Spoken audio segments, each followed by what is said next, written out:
Irmãs, irmãos, que a graça de nosso Senhor Jesus Cristo esteja sobre todos nós.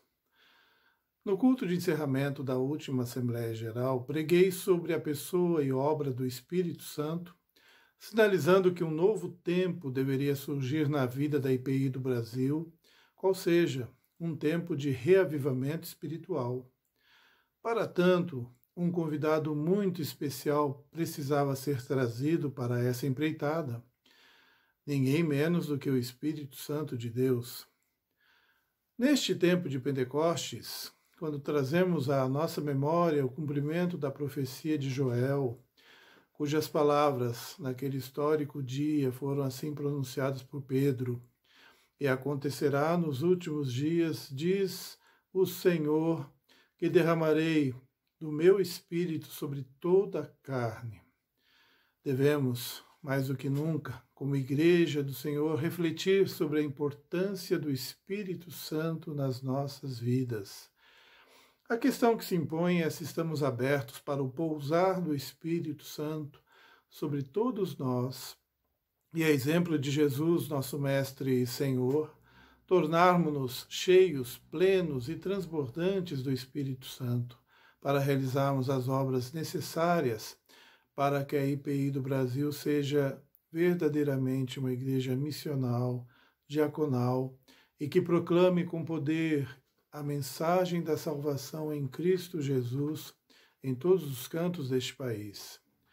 No dizer do reverendo John Stott, em seu livro Batismo e Plenitude do Espírito Santo, antes de mandar a igreja para o mundo, Cristo mandou o Espírito para a igreja. A mesma ordem precisa ser observada hoje.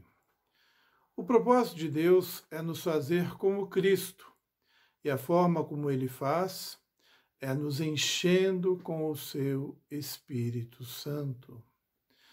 Na época, destaquei a posição doutrinária da IPI do Brasil sobre a doutrina do Espírito Santo, resultado do trabalho de uma comissão, cujo relator foi o saudoso reverendo Antônio de Godoy Sobrinho, texto editado pela Pendão Real sob o título A Doutrina do Espírito Santo. Na apresentação deste brilhante trabalho, o reverendo Godoy, de forma eloquente, assim se expressou: a nossa convicção bem clara e distinta é que somente com as nossas vidas santificadas e plenificadas pelo Espírito Santo seremos armados pelo próprio Deus para a difícil luta contra o ateísmo moderno. Sem santificação, ninguém verá a Deus. Hebreus 12, 14. Não resta a menor dúvida, irmãs e irmãos. Devemos buscar a santificação para vivenciarmos a plenitude do Espírito Santo em nossas vidas, para que a Igreja realize a missão que nos foi confiada pelo Senhor, ou continuaremos assistindo à aridez, à frieza, à indiferença, à apatia, o desânimo, reinando em nosso meio, enquanto milhões de vidas se perdem. E se buscarmos constantemente a plenitude do Espírito Santo, Ele nos outorgará seus frutos, a saber, amor, alegria, paz, paciência, amabilidade, bondade, fidelidade, mansidão e domínio próprio, que está lá em Gálatas 6. E nos capacitará com os diversos dons espirituais relatados no Novo Testamento, em 1 Coríntios 12, Romanos 12, Efésios 4 e 1 Pedro 4. É bom frisar que a IPI do Brasil crê na contemporaneidade de todos os dons do Espírito, até porque o Supremo Concílio de 1993 assim se posicionou. O tema que me foi proposto é bastante desafiador, porque não dizer provocador, milagres no século XXI. Não sei se esperam que eu fale sobre os milagres que estão acontecendo no século XXI ou se milagres ainda ocorrem no século XXI. Por isso que diz que o tema é desafiador e provocador. Queridos irmãos e irmãs queridas, de plano, o autor de Hebreus declara: Jesus Cristo é o mesmo ontem, hoje e será eternamente. Está lá em Hebreus 13, versículo 8. E Tiago diz: toda boa dádiva e todo dom perfeito vem do alto, descendo do Pai das luzes, em quem não há mudança, nem sombra de variação. Tiago 1,17. Ou seja, não há a menor possibilidade de colocarmos em dúvida se milagres podem ocorrer no século XXI ou em qualquer século. Até porque cremos na soberania de Deus e em seus atributos, onipotência, onipresença e onisciência. O reverendo John Stott, no mesmo livro acima citado, ao responder à questão se milagres ocorrem ou não nos dias de hoje, ele responde: um não dogmático, talvez acrescido de milagres não acontecem mais hoje, ou pior, milagres não podem acontecer, é uma posição impossível de ser mantida por um cristão. O Deus em que cremos é o Criador livre e soberano do universo. Ele sustenta tudo pela palavra do seu poder. Toda a natureza lhe está subordinada. Ele não somente pode operar milagres, mas ele também tem feito milagres. Quem somos nós para restringir seu poder e dizer-lhe o que pode ou não fazer? Essa posição do reverendo John Stott deve sepultar de vez qualquer insinuação de que cessaram os tempos de milagres. Contudo, queridos irmãos e queridas irmãs, é importante conhecer um pouco mais do pensamento do reverendo Stott sobre o tema. Ele continua: por definição, um milagre é um evento extraordinário, um desvio criativo da maneira normal e natural pela qual Deus age. Se milagres fossem coisas comuns, deixariam de sê-los. No entanto, alguns cristãos veem a atuação de Deus somente no que é milagroso. Eles fizeram dele um tipo de mágico. Todos precisamos urgentemente compreender a revelação bíblica do Deus vivo, cuja maneira primordial de agir na história e na natureza não é nem sobrenatural nem miraculosa. Deus é o Altíssimo, que controla o reino dos homens, Daniel 4:32, e que considera as nações como um pingo que cai de um balde, e as ilhas como um pó fino, está lá em Isaías 40:15. Deus é o juiz, a um abate, a outro exalta, Salmo 75, versículo 7. Também é ele quem faz seu sol nascer e quem envia a chuva, Mateus 5:45. Quem mantém a regularidade das estações, Gênesis 8:22, Atos 14:17. Quem comanda o ímpeto do mar, Salmo 89:9. Quem alimenta as aves e veste as flores, Mateus 6:26 e 30. E quem tem o fôlego do ser humano em sua mão, Daniel 5:23.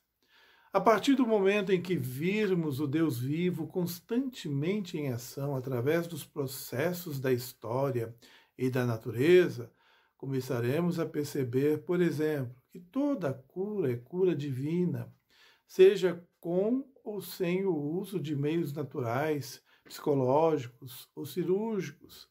Sem esses meios, a cura pode ser chamada corretamente de cura miraculosa. Com o uso de recursos disponíveis, ela pode ser chamada de não miraculosa, mas as duas possibilidades são igualmente cura divina.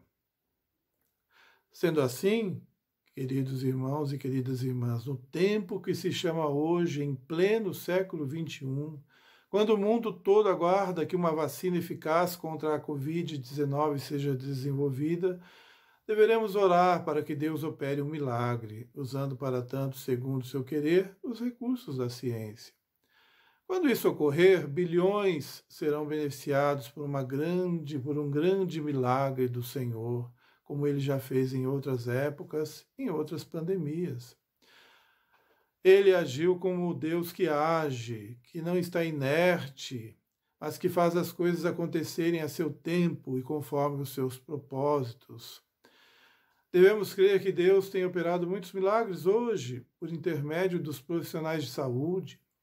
Ele tem curado muitas vidas que saem de estados críticos desta doença terrível após vários dias de intubação, sendo depois aplaudidas quando deixam os hospitais.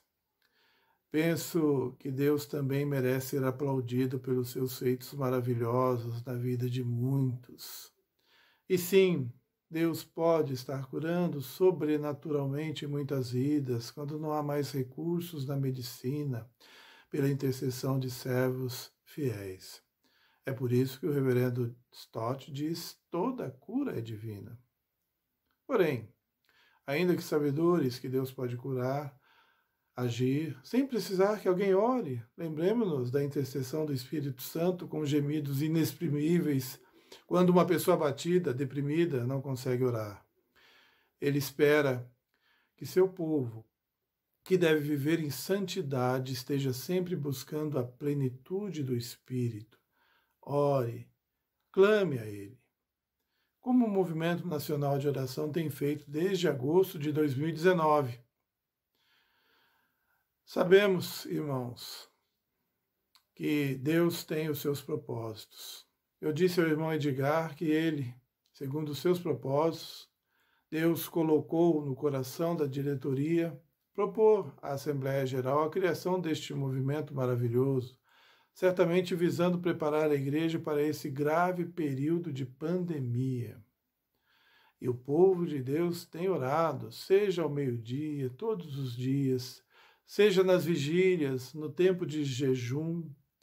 Incessantemente devemos orar e interceder e suplicar ao Senhor que opere maravilhas, com o propósito de levar vidas que estão distantes da graça salvadora para junto de seu aprisco.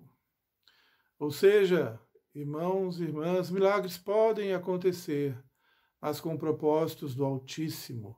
E o principal, ao meu sentir, é a salvação de vidas, como aqueles relatados nos Evangelhos e no livro de Atos, que resultavam em conversões de muitas pessoas que testemunhavam os grandes feitos de Jesus e dos apóstolos.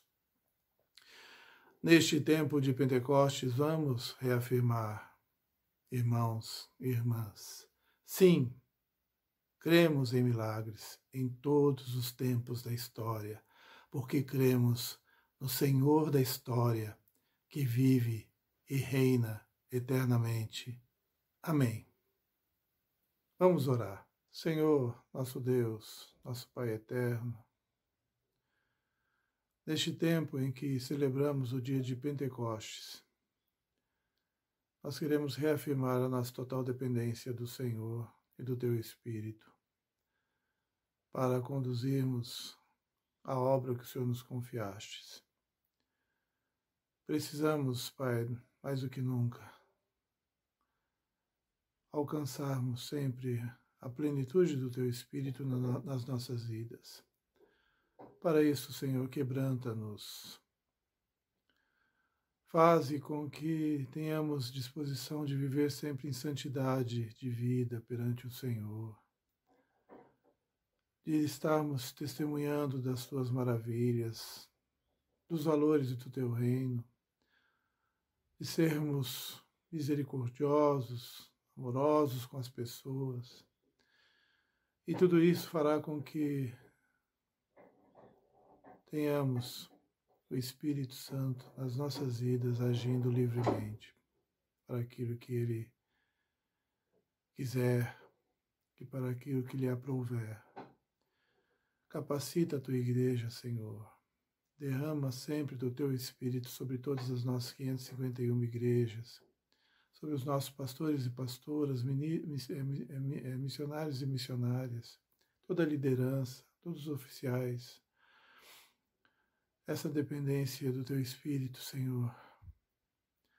Somente essa dependência, essa consciência de que precisamos de Ti é que poderemos fazer algo diferente nesta nação. Sermos uma igreja realmente viva pelo Teu Espírito e poderosa na proclamação da tua palavra e também na intercessão, nas orações, no clamor pelas vidas que sempre precisam da tua graça.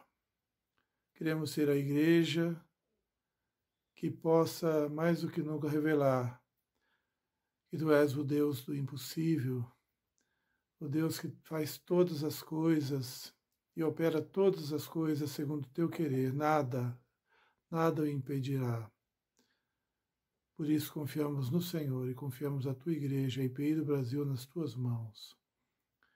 Reveste-nos de novo, pedimos, o teu Santo Espírito. Tudo isso nós te pedimos, Pai querido, na unidade do Pai, do Filho e do Espírito Santo. E assim que o Senhor possa continuar reinando eternamente nas nossas vidas. Em nome de Jesus. Amém. Olá, tudo bem com vocês?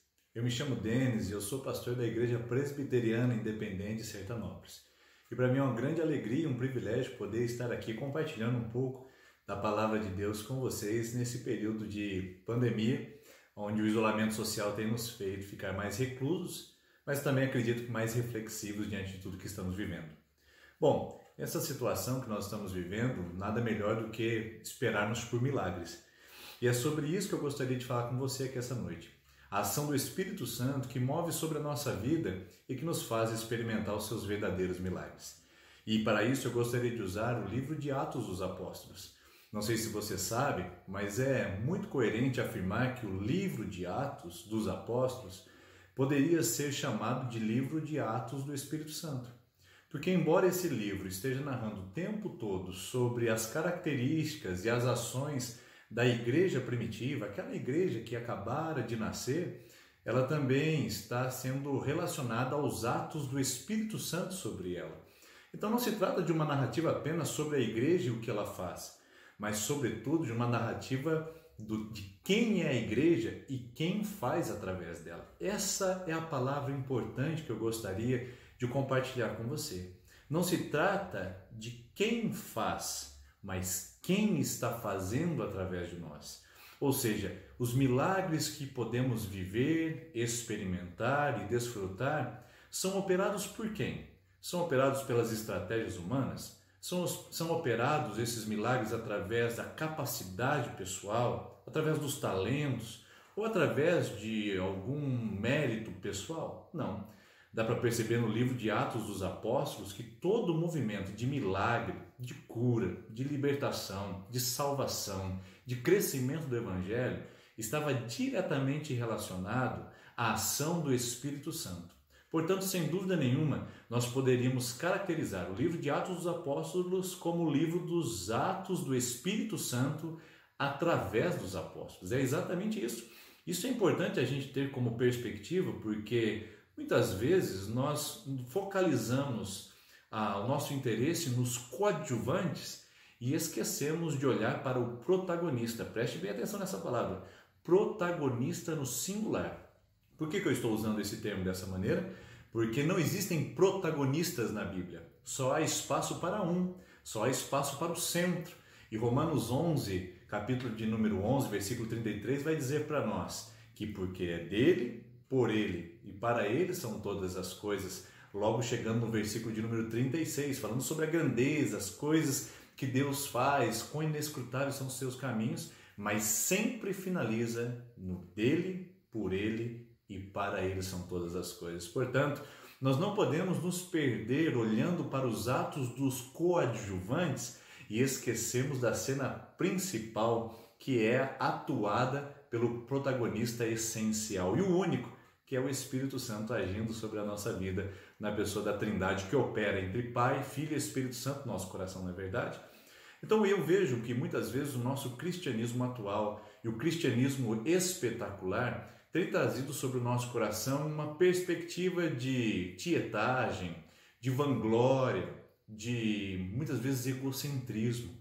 E nós ficamos nos perdendo em meio aos coadjuvantes. Não importa se é ministério A, ministério B, pastor A, pastor B, o que importa é quem está operando através deles. E é o Espírito Santo que opera todas as coisas segundo o seu querer e a sua vontade. O próprio apóstolo Paulo disse isso aos Filipenses, que tanto querer como realizar, tudo vem de Deus. Portanto, isso deve nos manter humildes, mas também deve nos manter atentos para que a gente não se distraia com atos que são operados pelos coadjuvantes e esqueçamos daquele que é o centro e o principal da igreja, Jesus Cristo, que é o cabeça, que é o noivo da sua igreja.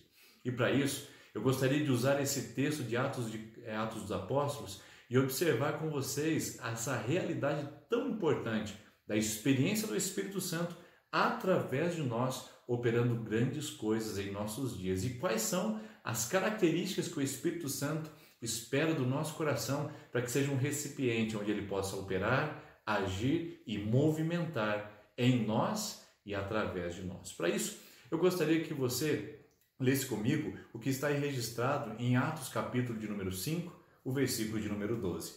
Vamos dar uma olhadinha juntos nesse texto? Eu reservei esse texto que ele tem uma palavra muito interessante para falar sobre isso. Atos 5, 12 diz assim: muitos sinais e maravilhas eram feitos entre o povo pelas mãos dos apóstolos e estavam todos reunidos no pórtico de Salomão. Apenas um pedaço do texto para que você possa se situar.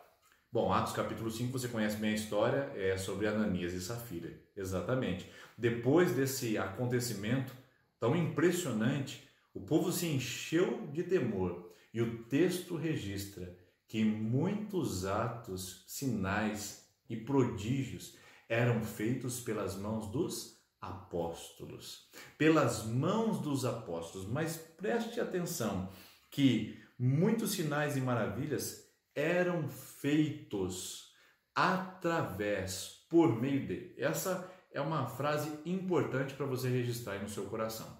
O segundo texto, que também está em Atos do Espírito Santo, está registrado lá no capítulo de número 14, versículo de número 3.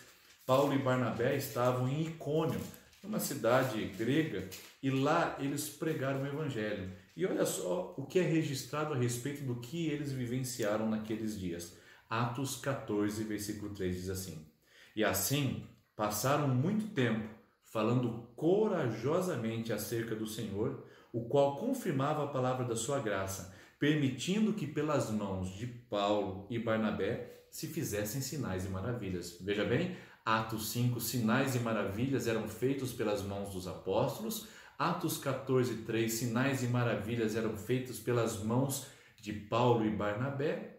Mas eu gostaria de focalizar com você um outro texto, que está em Atos capítulo de número 19 e o versículo de número 11. Olha só que interessante essa referência desse texto, que vai fechar essa ideia de milagre sendo operado através dos discípulos de Cristo. Olha só, Atos capítulo 19, o versículo de número 11, diz assim: E Deus, pelas mãos de Paulo, fez milagres extraordinários, de sorte que até lenços e aventais eram levados do seu corpo aos doentes, e as enfermidades os deixavam e os espíritos malignos saíam. Olha que coisa maravilhosa! Pelas mãos de Paulo, através dele, os milagres tocavam as pessoas. Mas veja o que acontece a seguir.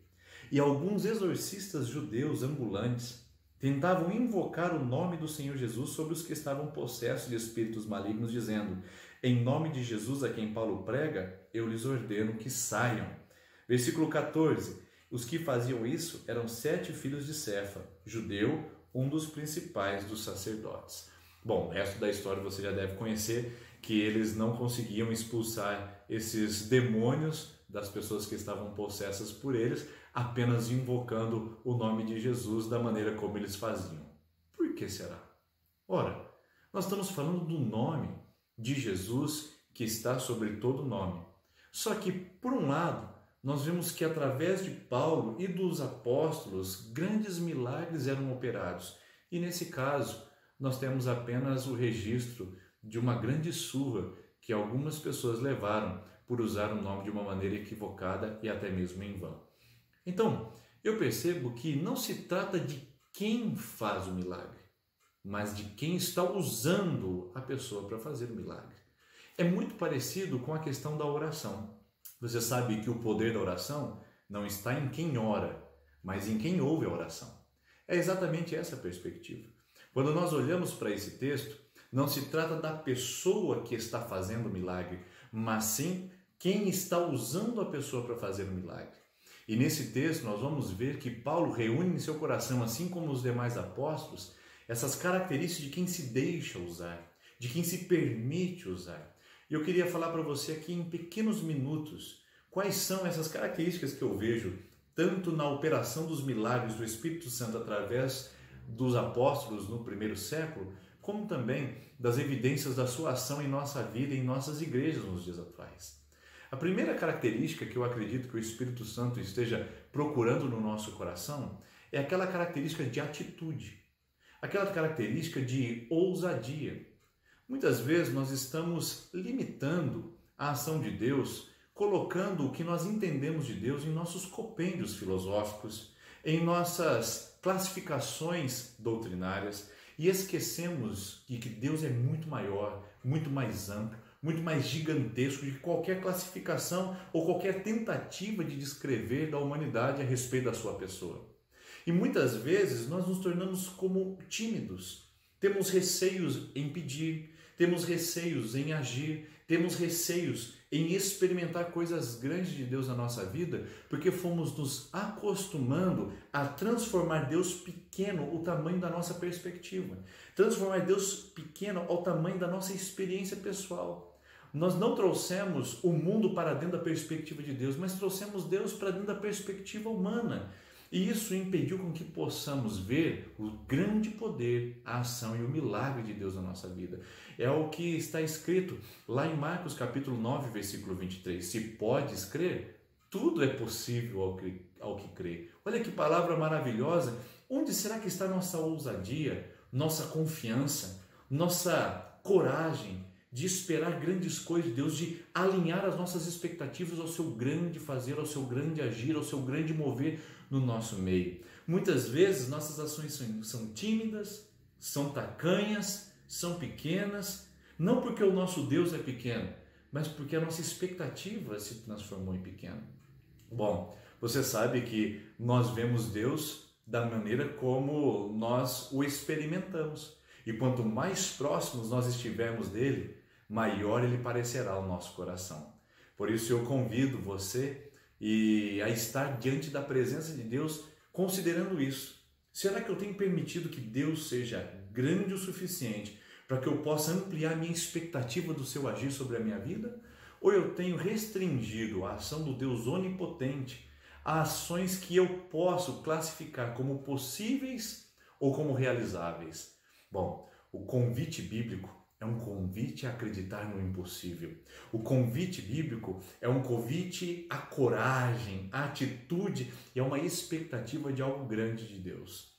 Portanto, eu gostaria de pensar nessa primeira expectativa que eu estou levantando aqui. Nossa perspectiva, nosso entendimento a respeito de Deus ultrapassa as nossas pequenas classificações, ou podemos ir além e podemos confiar num Deus que pode fazer mais do que pedimos e mais do que imaginamos, conforme está registrado em Efésios capítulo 3, versículo número 20. E aí, como nós podemos dizer isso? Bom, a grande questão é que nós precisamos aumentar a nossa atitude em relação à expectativa de milagres e também criar uma perspectiva para que eles possam visitar o nosso coração e a nossa vida. É viver na perspectiva e na expectativa de que milagres acontecem e vão acontecer na nossa vida. Para isso eu gostaria de citar a mensagem de um grande missionário chamado William Carey, que é classificado como o pai das missões modernas. Um missionário inglês que disse uma frase maravilhosa e eu gostaria de pensar sobre ela. Ele diz: peça grandes coisas a Deus, espere grandes coisas de Deus e faça grandes coisas para Deus. Olha que interessante, aqui nós temos a expectativa, ou seja, peça grandes coisas para Deus, espere grandes coisas de Deus, e nós temos a atitude, que é faça grandes coisas para Deus. Se mova, coloque os pés na água e veja o mar se abrindo, vá em direção ao milagre, tome atitudes, para esperar grandes coisas operando de Deus em nosso coração. Isso não é presunção. Não troque fé por presunção. Agir de uma maneira impensada e refletida, pensando que Deus tem que vir atrás fazendo milagres. Não. É uma atitude de esperar em Deus, de um coração completamente sensível à voz e ao querer de Deus. E aí nós vamos com certeza ter a primeira característica para experimentar milagres através de nós, que é expectativa, atitude e perspectiva de um Deus que está agindo em nosso meio. A segunda característica que eu vejo e que eu posso também compartilhar com você aqui nesse dia, de uma maneira muito objetiva, é que nós precisamos de intimidade, santidade e responsabilidade com Deus.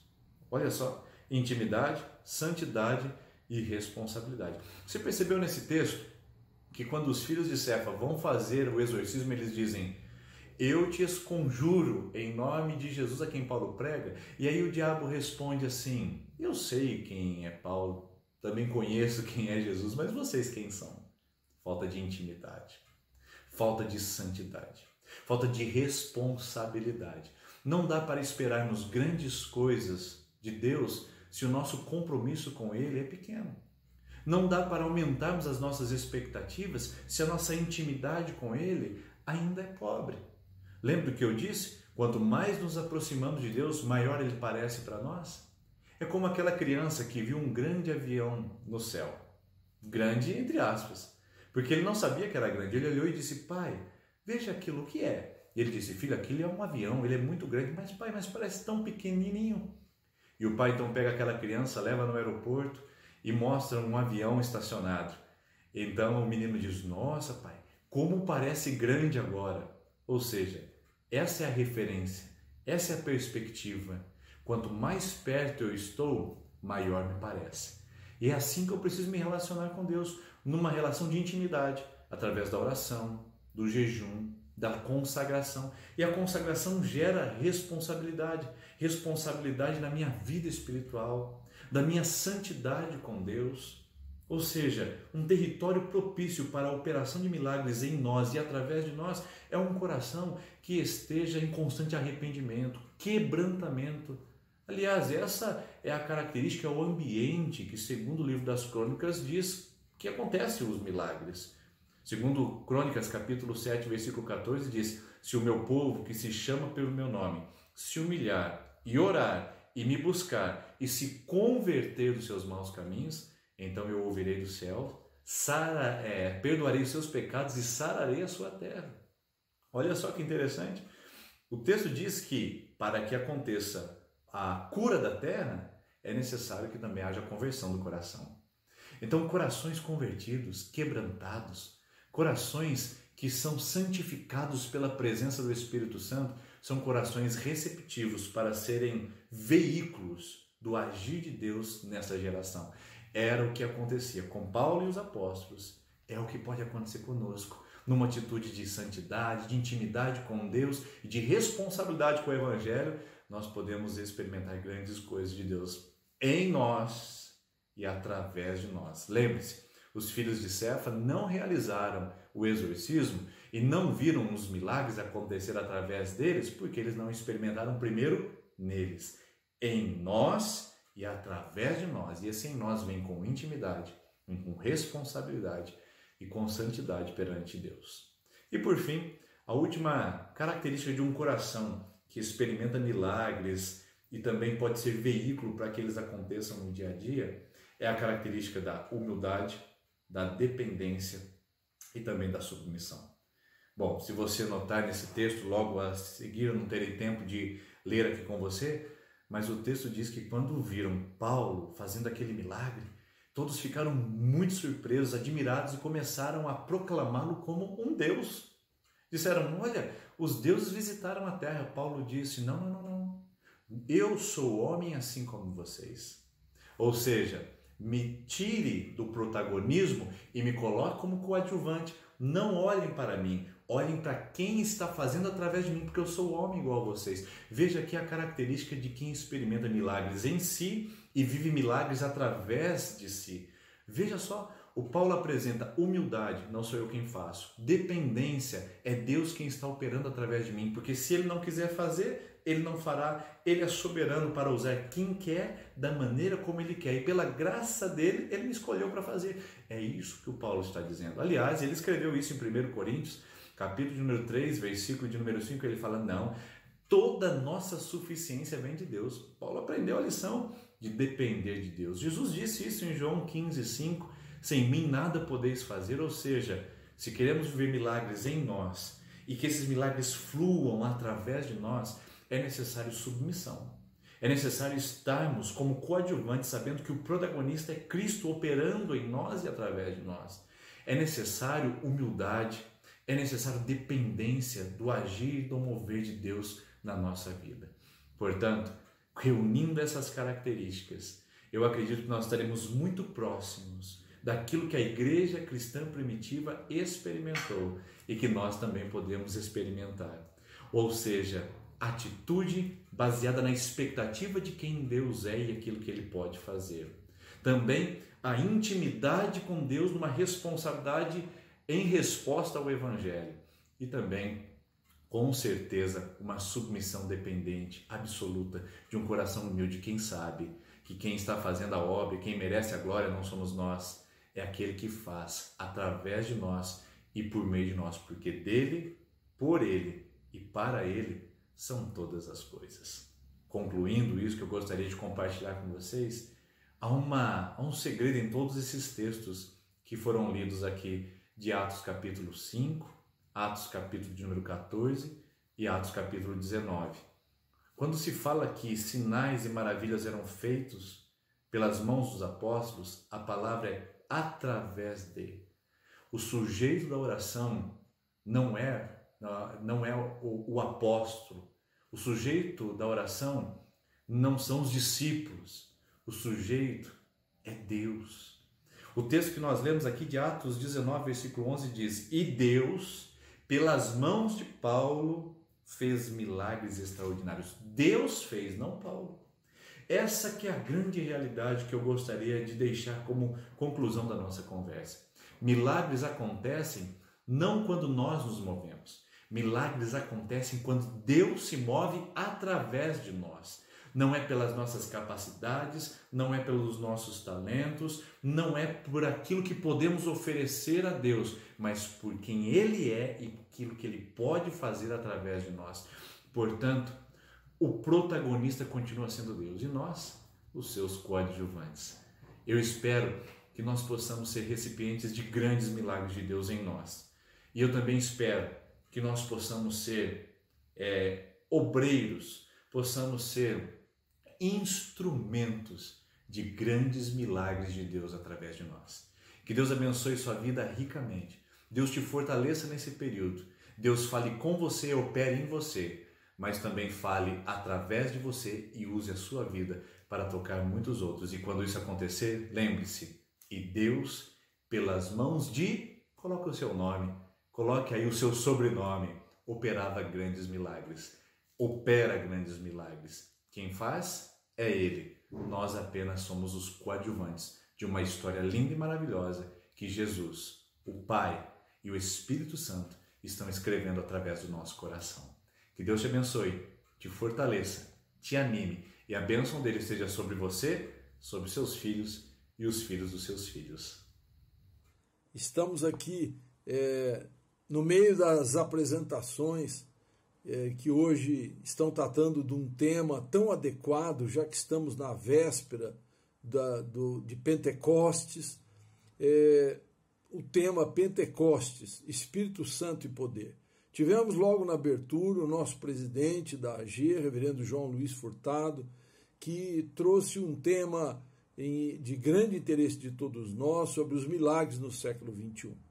Então ele iniciou mostrando como os milagres continuam acontecendo e devem acontecer, principalmente através de nós, irmãos da Igreja Presbiteriana Independente, pois ele mostrou que na AG nós assumimos um novo tempo de reavivamento espiritual, caracterizado pela prática de uma espiritualidade saudável.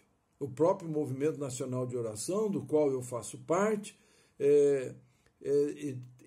surgiu e está acontecendo, como hoje aqui, por estarmos abertos ao pousar do Espírito Santo, como bem falou o nosso presidente. E ele lembrou um outro aspecto bíblico, que uma igreja missional diaconal, Deus nos alerta que antes de mandar a igreja para o mundo, para atuar dessa forma, ele enviou o Espírito Santo para nós. Então nós temos que, para poder sermos representativos, para podermos estar num processo de revitalização, nós temos que estar plenos do Espírito Santo. E essa questão, nós que cuidamos tanto do aspecto doutrinário, foi muito bem tratado pelo saudoso reverendo Antônio de Godói Sobrinho, que escreveu a doutrina do Espírito Santo, destacando no seu conteúdo a passagem de Hebreus 12:14, que nos lembra que sem a presença da santificação, nós nunca veremos Deus, não é? Então, nós pudemos, na sequência, ver a apresentação do reverendo Denis Vicentim, que tratou exatamente disso, o Espírito Santo operando milagres através de nós, através de nossas vidas, não é? Então, ele colocou de um modo muito feliz, muito inspirada, de que o livro Atos dos Apóstolos poderia ter seu título mudado até para Atos do Espírito Santo, né? Quer dizer, ele perguntou, quem faz através de nós? Né? Nós temos que tirar o foco dos atores coadjuvantes, que somos nós, e focar no ator principal. Né? Ele lembrou a passagem de Romanos 11:33, né? Que tudo é de Deus, é por Ele, é para Ele. Né? Então, ele mostrou as passagens que nós temos no livro de Atos, onde estão registrados muitos sinais e maravilhas que eram feitos pelas mãos dos apóstolos.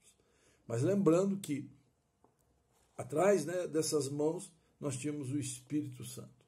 E nos brindou com as características que Deus considera para escolher vidas através das quais Ele fará os seus milagres. Então, nós com alegria registramos que a primeira característica de uma pessoa que Deus usa para fazer milagre seriam a atitude, a coragem, a ousadia. Né? Ele inclusive citou aquela passagem do William Carey, né? Peça grandes coisas a Deus, espere grandes coisas de Deus e faça grandes coisas para Deus. Né? Eu gostei demais dessa passagem, que eu não conhecia. E me lembrou dos grandes líderes da nossa história. Né? Dentro de algumas semanas estaremos comemorando o aniversário da nossa igreja, que nos remete aos seus líderes, extremamente corajosos. As decisões históricas da IPI foram feitas por homens corajosos. A segunda característica é intimidade, santidade, responsabilidade. Novamente a necessidade de oração, jejum, consagração. E, por último, a terceira característica, para nós sermos usados, nossas vidas usadas para milagres no século XXI, mais humildade, dependência, submissão. Agora nós temos ainda, além das músicas, dos louvores, que são um refrigério, uma inspiração para nós, nós temos agora a fala do presbítero Paulo Camargo, da primeira IPI de Campinas, que vai falar de oração e poder através de Atos 4. Veja que foco incrível que ele vai nos mostrar. Ele vai nos mostrar que nós somos o ID e que precisamos clamar a Deus por coragem, intrepidez, porque tem muita gente precisando de salvação. Preste atenção nessa apresentação incrível que nós vamos ter aqui nessa noite histórica, véspera de Pentecostes. E nós encerramos a noite com o nosso querido convidado, José Roberto Cristófani, que nos traz aí a palavra dirigida aos da melhor idade, como eu. Ele vai trabalhar no texto de Joel e mostrar que não tem nada que se acomodar, não, e achar que já está fora do caminho, não. Ele nos traz aí um ânimo para aqueles que têm cabelos brancos ou barbas brancas, e ele mostra que nós temos ainda uma grande contribuição no campo dos milagres a dar. Vamos curtir as músicas e assistir às outras apresentações. É uma alegria estar aqui falando com vocês e realmente essa reunião aqui é histórica.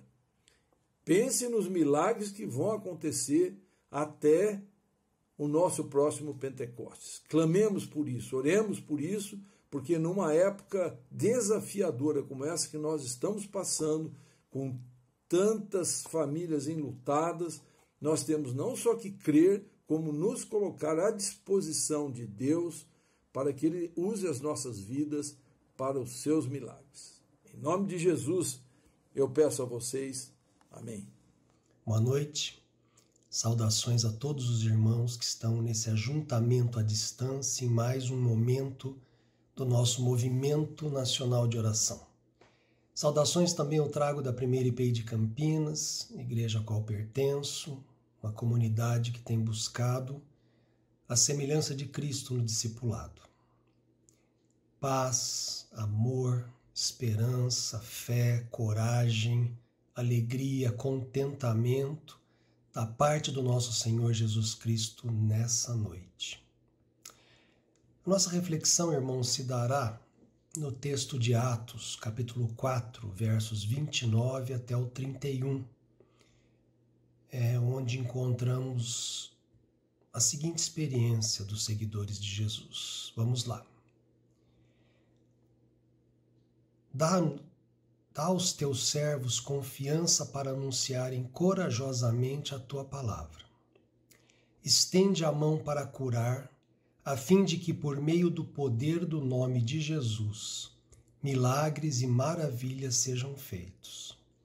Quando terminaram de fazer essa oração, o lugar onde estavam reunidos tremeu. Então todos ficaram cheios do Espírito Santo e começaram a anunciar corajosamente a palavra de Deus. Nós estamos aqui, irmãos, diante de uma oração dos seguidores de Jesus, que nos versos 29 e 30 pediram confiança para duas coisas: anunciar corajosamente a palavra de Deus e que Deus estendesse as mãos para fazer maravilhas e milagres. É esse o pedido deles. Essa oração, ela foi respondida imediatamente após ter sido feita, pois o lugar tremeu, os seguidores de Jesus foram possuídos pelo Espírito Santo e passaram a anunciar corajosamente a palavra de Deus, como haviam pedido intrepidez para tanto. E os milagres que eles pediram também aconteceu, como a gente pode ver no capítulo seguinte, capítulo 5 de Atos. Muitas maravilhas e muitos milagres aconteceu e muitos eram curados. Oração respondida. Eu quero trazer esse texto para o nosso contexto, o contexto da minha vida e da sua vida. Nós estamos também vivendo tempo de ameaças, como naquele tempo viviam os apóstolos e os seguidores de Jesus. E o que nós temos que fazer, irmãos, nesse tempo de ameaças? Orar. Orar com intrepidez, orar com coragem, pedir a Deus que nos dê isso, nos dê fé, nos dê coragem e também nos traga milagres. Esse é o tempo de nós pedirmos isso, irmãos. Talvez um tempo ímpar na história, pelo menos nas nossas histórias mais recentes, porque todos nós ainda, creio, temos menos de 100 anos. Tempo de oração, tempo de buscar poder, tempo de intrepidez, tempo de exercitar fé. É isso. Eu oro, você ora. Nós faremos orações, amados, com uma intensidade nova, para pedir a Deus tudo isso, num tempo mais que oportuno, pois almas aflitas se tornam cada vez mais receptivas à mensagem de esperança. Pense em quem está perto de você. Pense nas pessoas para as quais você ainda não anunciou o Evangelho, não teve coragem de fazer isso.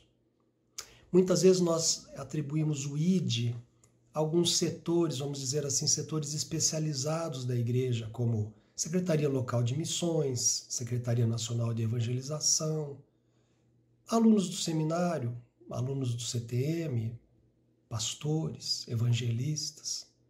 Mas o ID é meu e o ID é seu. É um imperativo de Deus. Se falta coragem, nós precisamos pedir coragem. As nossas vidas, irmãos, estão arrumadas. Se você se tornou um discípulo de Jesus, tem buscado a semelhança de Cristo na sua vida, a sua salvação está garantida. O que dizer do seu vizinho, do seu companheiro de trabalho, daquele que sabe que você frequenta uma igreja, que você exercita uma fé, que você tem momentos devocionais de oração, de leitura da palavra, de jejum e outras? Pior, saber que você frequenta uma das nossas muitas IPIs espalhadas por todo o Brasil. Essas pessoas sem esperança estão indo para o nada. Estão indo para um lugar totalmente diferente daquele que Deus preparou para mim e para você. Nós sabemos que o que nós vamos encontrar lá é uma eternidade maravilhosa que nem olho viu e nem ouvido ouviu, o que está preparado ali para aqueles que creram e foram salvos.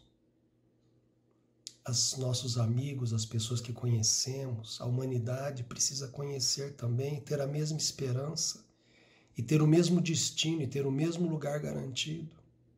E como nós vamos fazer isso? Orando, pedindo intrepidez, pedindo coragem, pedindo poder pelo Espírito Santo, para, cheios do Espírito Santo, anunciarmos aos ameaçados de morte a vida. É isso que nós temos que fazer. Tempos atrás eu fiz uma lectio divina, uma leitura orante da Palavra de Deus, no Salmo 138. Curioso que ali, num trecho do Salmo, dizia que todos os reis da terra te louvarão, ó Deus, ao ouvirem falar das tuas promessas, e cantarão a tua glória. E eu fiquei pensando ali na capela da igreja, meditando nesse texto, como é que isso aconteceria? Quando isso aconteceria? Como é que pode? Será que vai ser no Apocalipse, quando todos forem obrigados a dobrar os joelhos perante o Cordeiro? Como é que nesse mundo tão distante, os governantes, as nações tão mais distantes do Senhor, da fé, poderiam confessar as promessas de Deus, proclamar a glória do Senhor? Eu passei mais de uma semana fazendo a lectio divina naquele Salmo 138, que aliás eu deixo como desafio para que vocês também o leiam na sua próxima devocional. E aí veio um detalhe muito importante na leitura e naquilo que o texto revela.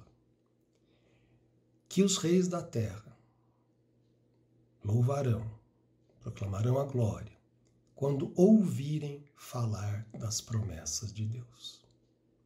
Irmãos, a quem foi dado o encargo de falar das promessas de Deus, de falar e anunciar o amor de Deus através da salvação pelo seu Filho Jesus?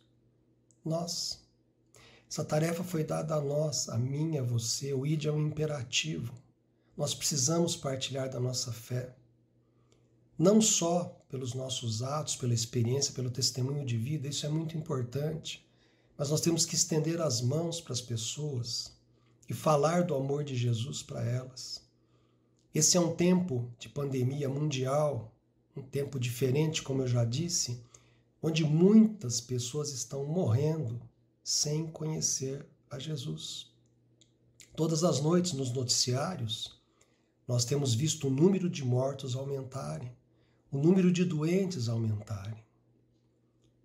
E nós precisamos alcançar essas pessoas e passar para elas a mesma esperança e a fé que nós temos de vida eterna, de salvação eterna, de vida eterna com Jesus. Há pouco tempo eu ouvi de um menino nórdico, um garoto, parece que sueco, uma nação que se afastou muito de Jesus, foi celeiro missionário e hoje é uma nação distante do Pai. E esse menino se converteu a Jesus e, não sabendo como partilhar a sua fé, ele teve uma ideia inusitada. Ele pregou uma plaquinha, escreveu numa plaquinha assim: eu conheço Jesus, me pergunte como. E pôs o telefone dele, pendurou a plaquinha no pescoço. Para resumir, o resultado dessa ação inusitada, alguns diriam até ridícula, fez com que mais de 15 pessoas em uma semana ligassem para aquele garoto de 16 anos e 5 delas se entregassem a Jesus. Entregassem suas vidas a Jesus a partir de uma ação movida pela vontade e dever de compartilhar a fé. É assim que nós precisamos fazer. Esse é tempo de orar. É tempo de receber respostas de oração. É tempo de pedir a Deus intrepidez, coragem para anunciar a palavra dele àqueles que estão se perdendo. Para nós ajudarmos essas pessoas num tempo de angústia a abrir o coração e ouvir a voz do Espírito Santo que pode convencê-los do pecado, da justiça e do juízo. Nós só podemos ir até aí, meus irmãos. Nós só podemos chegar até esse ponto.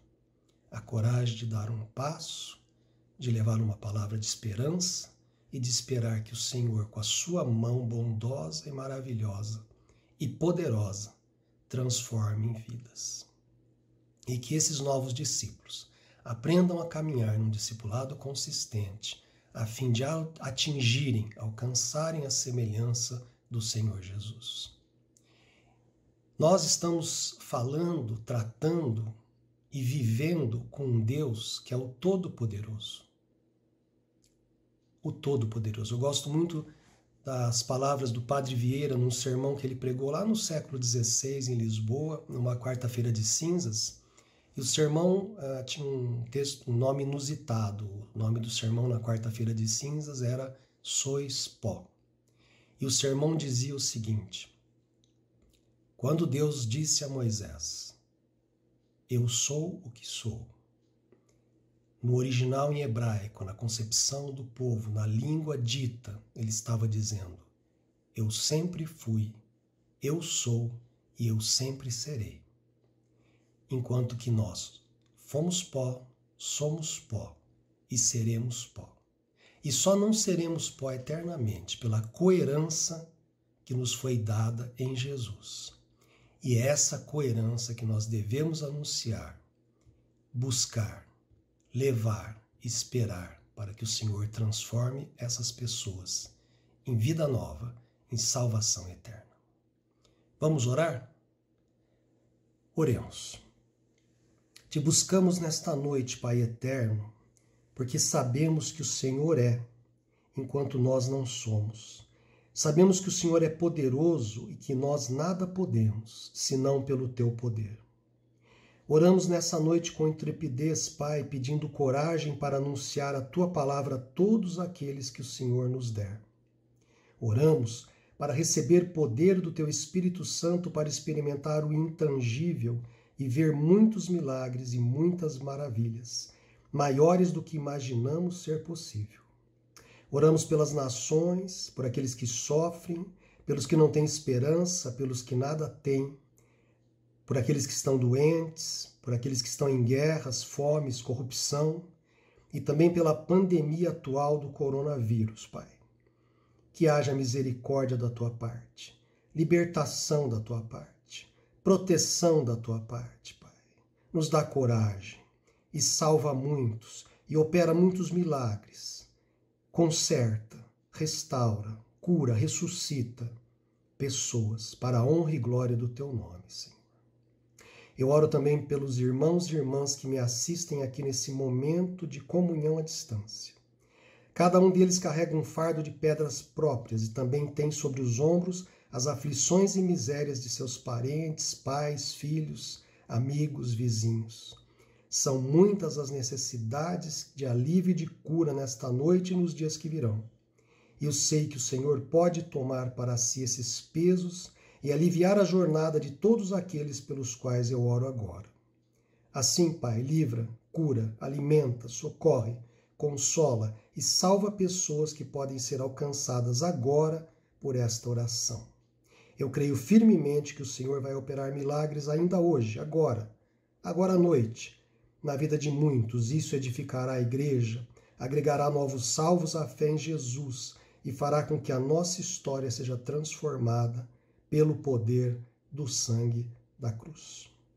Nos atende, Pai, em maior porção e medida do que conseguimos expressar aqui, por amor de Jesus. Amém. Boa noite a todos. Você que, como eu, tem cabelos brancos, precisa ouvir esta palavra do Senhor. Eis então derramarei o meu espírito sobre todos os vossos filhos e vossas filhas profetizarão.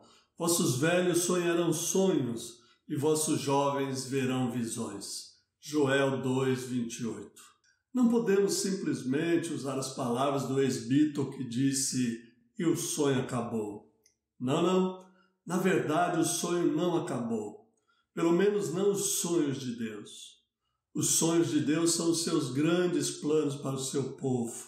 E Ele quer comunicar esses planos através de todos, filhos e filhas, moços e moças. Surpreenda-se, através de nós que temos cabelos brancos como a neve também.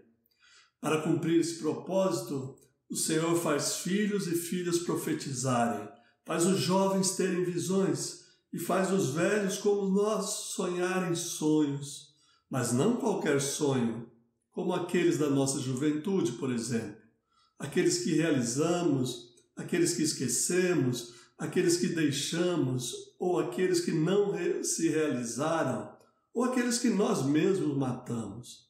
Não se trata desses sonhos juvenis, mas dos sonhos de Deus, aqueles que se renovam com o sopro do Espírito, aquele que de geração em geração ganha um novo fôlego, aqueles que o tempo não apaga, sonhos que incendeiam o coração, inundam a alma e transbordam pelo poder do Espírito. Por isso, diz o Senhor, derramarei o meu Espírito sobre toda a carne.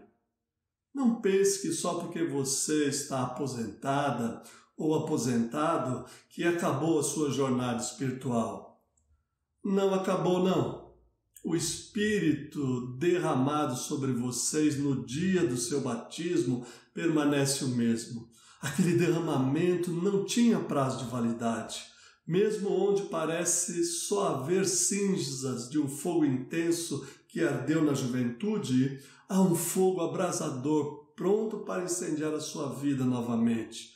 Pois o Senhor derramou o seu Espírito de uma vez por todas em nosso coração. E aí Ele permanece aquecendo nossas vidas de idosos, nos animando a sonhar os sonhos de Deus na melhor idade. Como diz o salmista no Salmo 92, na velhice ainda darão frutos, serão cheios de seiva e vigor, para anunciar que o Senhor é reto. Nossos sonhos não acabaram só porque chegaram os cabelos brancos. Não. Pelo contrário, o Senhor faz com que sonhemos os seus sonhos para anunciar às vindouras gerações os louvores, o poder e as maravilhas que o Senhor fez, como diz o Salmo 78. Os sonhos de Deus são seus maravilhosos planos para o seu povo. E o Altíssimo quer comunicar essas palavras de poder por intermédio de você, minha irmã e meu irmão de cabelos brancos. Vossos velhos sonharão. Eita promessa bendita sou! Acordarei as cãs do meu povo, diz o Senhor, e revelarei as minhas obras por meio de cada fio de cabelo branco, Proclamarei a minha palavra através de cada velhinho e cada velhinha, que como estão adormecidos. Somos um grupo de risco, sim, mas o risco é ficar resmungando em vez de sonhar os sonhos de Deus. O risco é ser contaminado pela ideia viral de que o tempo de sonhar já passou. O risco é ficarmos inertes, calados, isolados, achando que Deus já não tem mais nenhum propósito para as nossas vidas. Temos que perguntar: o que há, velhinho? Vai ficar aí parado olhando a banda passar? O Senhor está conclamando todo o seu povo neste momento de profunda crise global. Ele está clamando seus filhos e filhas para profetizarem acerca do seu insondável amor. Ele está levantando jovens para dar a eles a visão do reino de Deus. O Senhor está convocando os velhos, os mais experientes, para continuar sonhando e testemunhar esses sonhos para todo o povo de Deus. Velhos, acordem! Levantem bem alto o estandarte de Cristo, motive os que estão desmotivados, animem aqueles que estão desanimados, consolem os que estão enlutados, alegrem aqueles que estão entristecidos. É o Senhor que assim ordena, cerrem fileiras para combater o bom combate. A nação clama por poder, pelo poder que vem do alto. O povo de Deus espera que nossos cabelos brancos possam testemunhar as maravilhas que o Altíssimo já realizou na história. Os jovens esperam que nossas cãs possam guiá-los por caminhos seguros. Moços e moças desejam ouvir a voz da experiência para terem uma direção. Filhos e filhas esperam a bênção paternal dos seus avós para se sentirem protegidos e abençoados. Meus irmãos e minhas irmãs da melhor idade, a promessa do derramamento do Espírito se cumpriu em nós. Somos nós os responsáveis por manter as chamas dos sonhos de Deus acesa em nosso coração. Somos responsáveis por passar esse fogo para os nossos filhos e filhas, netas e netos. O Senhor nos incumbiu dessa missão. Vamos, pois, nos levantar de nossas poltronas e caminhar adiante do povo de Deus. Vamos desligar a TV e orar pelos que estão sofrendo. Vamos descruzar os braços e levantar nossas mãos aos céus e clamar por misericórdia. Vamos alçar os nossos corações ao alto e derramá-lo na presença do Senhor. Vamos reviver os sonhos de Deus que estão escondidos em algum lugar aqui dentro de nós. Vamos todos nós que já estamos de cabelos brancos sonhar os sonhos de Deus na melhor idade e deixar o Senhor falar através de nós com vigor e poder.